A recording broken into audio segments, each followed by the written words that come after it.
merupakan salah satu pencapaian teknik terhebat di dunia yang menghubungkan Samudra Pasifik dengan Atlantik, menghemat waktu perjalanan berbulan-bulan.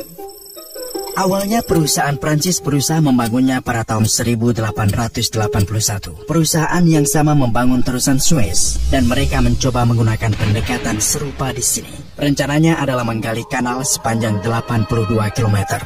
Tapi mereka gagal karena subhanallah, musuh kecil tapi kuat, nyamuk. Nyamuk.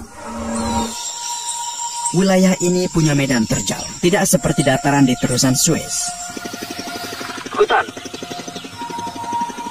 Tertutup hutan, hujan lebat, tanah lumpur dan nyamuk. Selama 8 tahun, hampir 22.000 pekerja meninggal akibat penyakit seperti malaria dan demam kuning. Hutan Panama.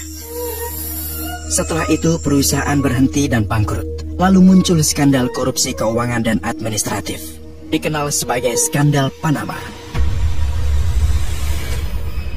Prancis menjual hak dan peralatan mereka kepada Amerika yang sebelumnya berencana membangun kanal di Nicaragua. Kanal melewati Nicaragua. Saat itu Panama masih bagian Kolombia Raya. AS tanda tangani perjanjian dengan Kolombia untuk bangun kanal itu, tapi Kolombia membatalkan dan AS dukung pemberontak Panama untuk pisahkan dari Kolombia.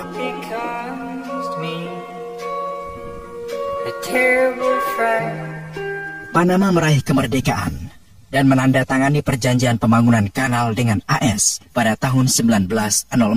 Insinyur merevisi rencana awal.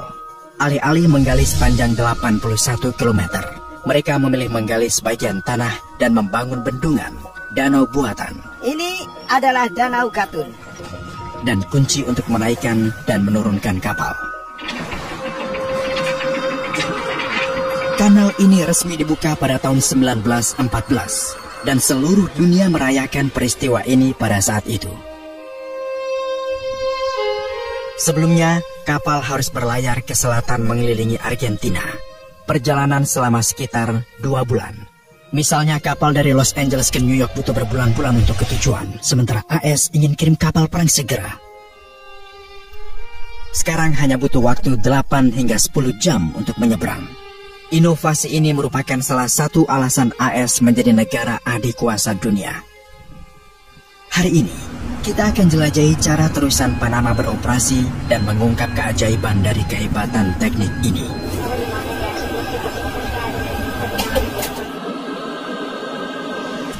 Lihat, ini patung untuk hormati pekerja yang membangun terusan Panama. Kita memutuskan untuk mengikuti terusan dari awal hingga akhir. Kita akan mulai dari sini. Bisa lihat kapal itu? Dia habis tinggalkan terusan Panama. Ini terusan Panama. Dia tinggalkan Samudra Atlantik, ini Samudra Pasifik. Jarak dari sisi ini ke sisi lainnya 82 kilo. Lihat, hidup terusan Panama. Itu kapal yang melewati kunci ketiga. Mereka para turis. Lihat, semua datang untuk ini. Ini Samudra Atlantik, kapal masuk dan melewati gerbang pertama, lalu yang kedua, ketiga, lalu berlayar melalui danau buatan ini di tengah, dan dari sana kapal mulai turun tuh, mencapai permukaan Laut Pasifik. Tapi bagaimana kapal naik dan turun karena ada perbedaan ketinggian tuh. Itulah intinya.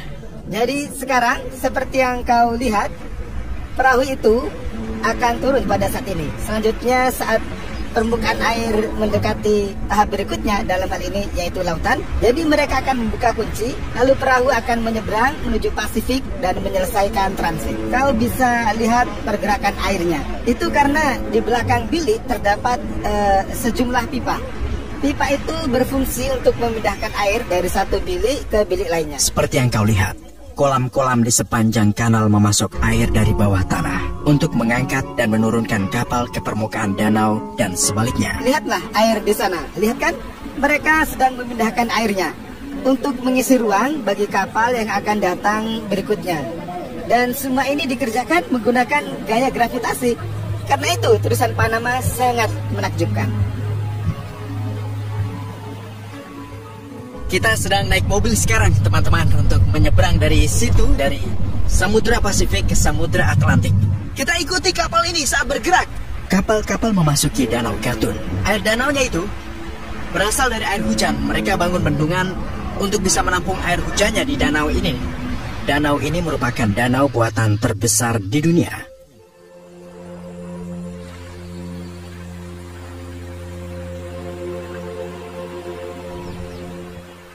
Kita sekarang ada di tengah terusan Panama. Seperti yang kau lihat, di sekitar sini ada banyak pohon. Hutan besar. Kita menyebutnya hutan hujan. Karena hutan ini membantu menghasilkan hujan. Dan kami kumpulkan air yang berasal dari hujan. Kami kumpulkan di sebuah danau. Agar ada cukup air untuk mengoperasikan kanal. Kami menyimpan air di musim hujan. Dan kemudian di musim panas, airnya dipindah dari danau untuk mengisi danau terbesar, yaitu Gatun. Jadi sekarang kita akan berlayar ke Danau Gatun. Danau terbesar ya? Yang terbesar. Yang di tengah terusan Panama. Ya, di tengah terusan Panama. Ayo. Ayo. Keretanya ada sebelum terusan Panama ya? Ya, kereta di belakang kita ini kemungkinan proyek besar pertama yang dibangun di Panama. Dibangun pada tahun 1850. Tujuannya adalah supaya lebih cepat memindahkan orang dari Pasifik ke Atlantik. Sebagian besar penumpangnya menuju California untuk berburu emas.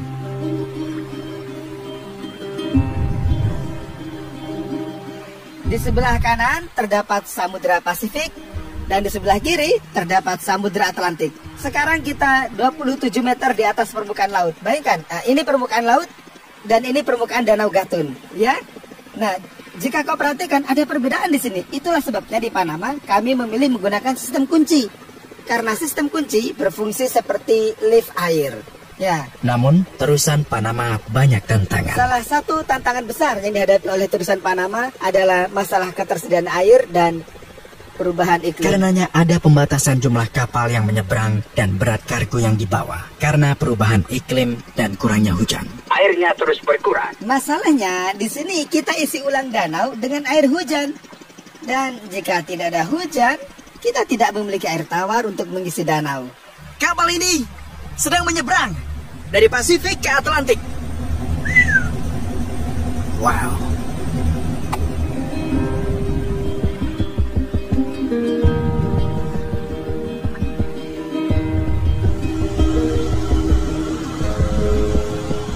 Kau suka hujan? Ya, kami suka hujan. Kau tahu, di Panama hujan adalah uang. Jadi karena itu kami suka. Kita suka hujan. Kita suka hujan. Ya, hujan adalah uang. Ini ujung danaunya. Matahari telah terbenam. Tapi kita harus lanjut sampai ke ujung kanal. Ini kapal yang kita ikuti. Kapal tunda kecil ini membantu kapal yang besar untuk melewati kanalnya dan juga kuncinya. Setelah seberang danau, kapalnya mulai turun untuk sampai ke Samudra Atlantik. Dadah!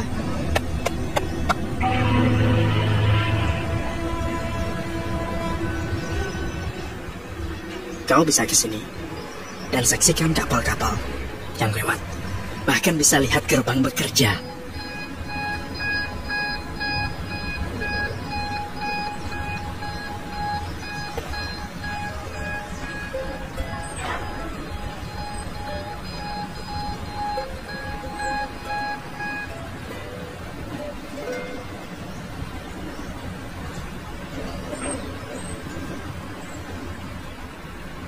Agar satu kapal bisa lewat, digunakan lebih dari 50 juta galon air tawar dari danau untuk mengangkat dan menurunkannya. Bayangkan volume air yang dibutuhkan hanya untuk satu kali kapal.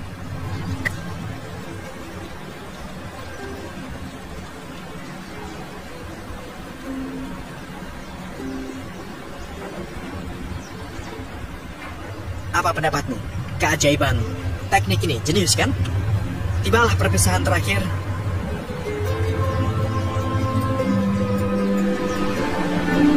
Ayo!